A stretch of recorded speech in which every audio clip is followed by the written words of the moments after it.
Hello. Laura here from Yoga Teacher Prep. Thank you for joining me. Today we're talking about how to make that transition from yoga teacher training to actual yoga teacher. So what are the first steps you need to take when you get out of yoga teacher training to land yourself an epic teaching job? Or how do you find the way to, launch into that yoga career that you've dreamed of? So what do you need to do? How the heck do you translate everything you learned in teacher training into your job as a yoga teacher? But before we get to that, a reminder that if you do want to join me for these weekly Facebook Lives, I can send you a notification. So if you just type the word live, L-I-V-E, into your Facebook Messenger and send that message to Yoga Teacher Prep, we'll automatically notify you when I'm about to go live, so you can never miss another live again. And the nice thing about being here when I am live is that you can ask questions and you can comment as I'm live, and I can actually see them as I'm speaking to you. Okay, so today we're talking about making that transition from yoga teacher training to yoga teacher. Now, what are the first steps you need to take to transition? Okay, so you get out of yoga teacher training and everything's amazing. You made some incredible new friends and you can't wait to get started teaching. Maybe you're going to take on one class. Maybe you want to teach a million classes and become a full-time yoga teacher. And then you realize that things aren't quite as easy as you thought.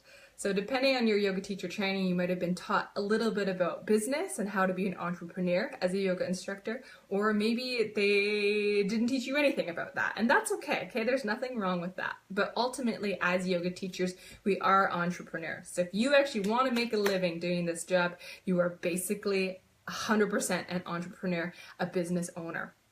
Okay, so first thing you need to do is really determine what makes you unique as a yoga instructor. So when you get out of teacher training, you'll realize that there are yoga teachers everywhere, okay?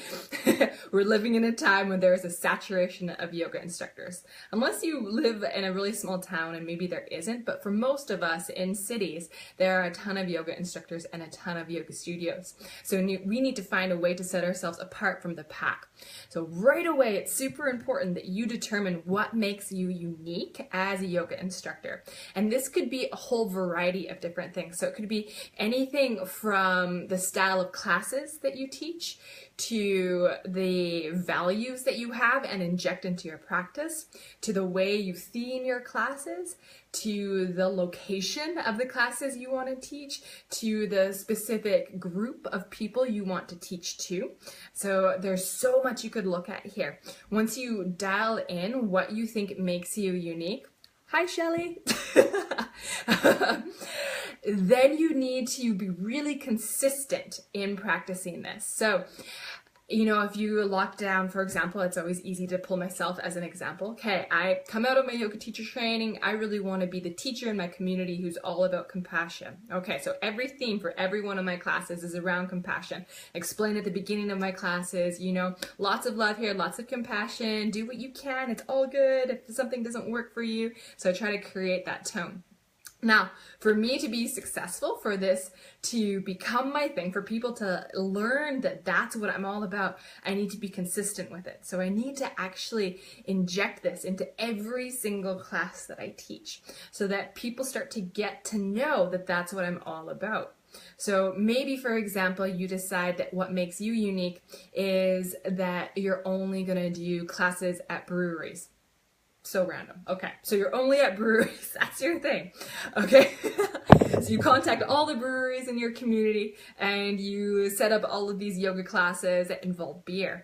Amazing. Okay, this is going to skyrocket your success as a yoga teacher because people are going to start to associate you with the breweries. You're going to get known for that. That's going to become like your brand and people will talk about it. And the reason it's so important to determine what's unique about you is that it helps people remember you. Then they'll tell their friends about you and then it'll be easier to build up your clientele.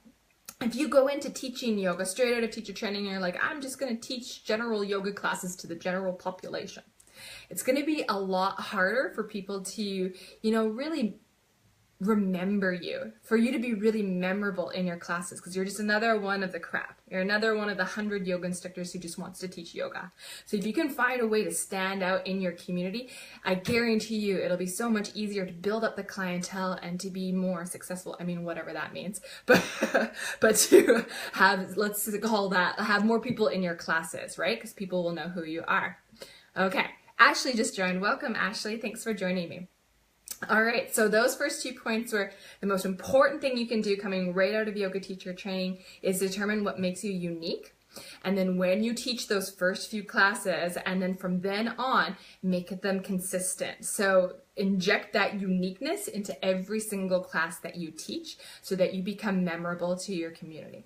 Okay, now let's talk about things that are a little bit more practical. So you get out of teacher training. Okay, but how do you even get that first job? Okay, how do you become a yoga teacher? Where do you hand in a resume? How does this even work? I know, I get it. It's super confusing in this industry. So my biggest piece of advice, if you want to actually teach at a yoga studio space, it is so much easier, like 90% easier to get a job at the studio if you are a student at that studio first, okay? So wherever you're practicing yoga, it probably resonates with you in some way. That's why you chose to practice there. So in that case, the studio owners and all the staff of the studio will be able to get to know you. And when they get to know you, when you hand in your resume, which you do have to do, it'll be so much easier for you to get a job because they already have an idea of who you are in their head. Whereas if you just kind of roll into town and you randomly hand in a resume at a studio and you've never met anyone there, you've never taken a class there, it's easy for the studio owners and the staff at the studio to forget who you are or not be invested in you because they don't know you, okay? So my number one tip around getting a job at a studio space is to be a student at the studio first, okay? And then once you're there, make sure that you make a point of getting to know everyone who works there, especially if you have plans to work there. And so when they get to know you by name, you're almost like a shoo-in. Now, in this day and age, to get a yoga job, you do have to usually submit a resume. So remember, your resume can include all kinds of experience that aren't necessarily like paying jobs. So if you're fresh out of yoga teacher training, you're like, oh my God, I have no experience. It's all good. If you volunteered to teach a class to a group of friends, you can totally put that on your resume. And by the way, ask your yoga teacher trainers if you can use them as references for your resume. And that I'm sure they'd be happy to. I know I would for all of my students that I've graduated. And submit your resume, and then most likely if you make it past the resume round, you'll be asked to teach a practice class. So you'll be asked to teach some staff at the studio, or maybe just the owner of the studio, a class, and really this is the make or break. So more important than the resume is this practice teach. When you can nail your practice teach, you're golden. That's usually how the students will, or how the studio will base their hiring, is on your practice teach.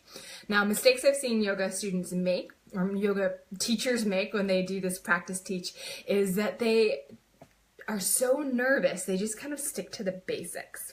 Okay, and this is a mistake because, again, you need to really lock down what makes you unique so that the studio gets really excited about having you on their roster.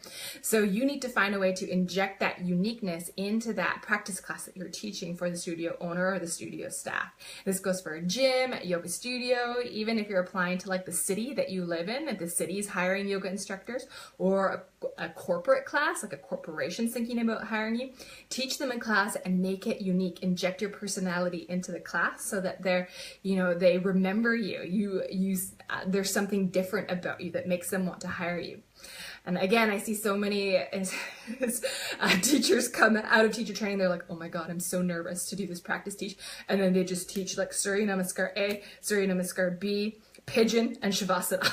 Okay, studio owners have seen this a million times. They're going to be like, oh, here's another one, another cookie cutter teacher. So find a way, whether it's like the way you theme your class, what you talk about in your class, a unique way of teaching a certain posture, maybe a really different posture that not a lot of teachers teach. So just some way to make yourself really unique.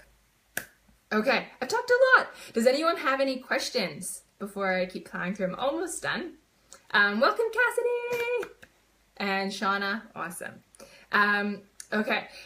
One last thing I wanted to mention before I wrapped it up is sometimes when you're a new yoga instructor, and you want to be unique and you want to teach a certain population and you want to get a certain job at a certain studio that you like, you don't always get those opportunities, okay? When you're a new yoga teacher, no, you don't have a ton of experience. So sometimes ultimately, it's unfortunate, but you have to suck it up and get what you're given, okay? So maybe there's not a lot of jobs available in your community and the only place that is hiring is this like crappy gym down the street that you don't want to work at and they don't pay very well. You know what? As a new yoga teacher, sometimes you can't expect any better. So suck it up, get the job, even if you like hate yin yoga, but it's a yin yoga class that's available, teach the yin yoga class, work your tail off for those first few years, and then you'll eventually get to that place where you can be choosy, where you can be picky about where you want to work and what types of classes you want to teach and what population you want to teach, okay? But for those first few years, it is kind of important to you know, suck it up and just teach what you're given, because for most of us that's the case. We got to do the grunt work before we can actually pick and choose what we get to teach. All right, so those are my tips for you today on how to transition from yoga teacher training to rockstar yoga teacher. And of course, if you have any questions, you can always comment. The replay will be posted live on our Facebook page, our Facebook group. And I'll go in later today and check and see if anyone's asked any questions there. And as always, namaste, happy Wednesday, and we'll see you next week.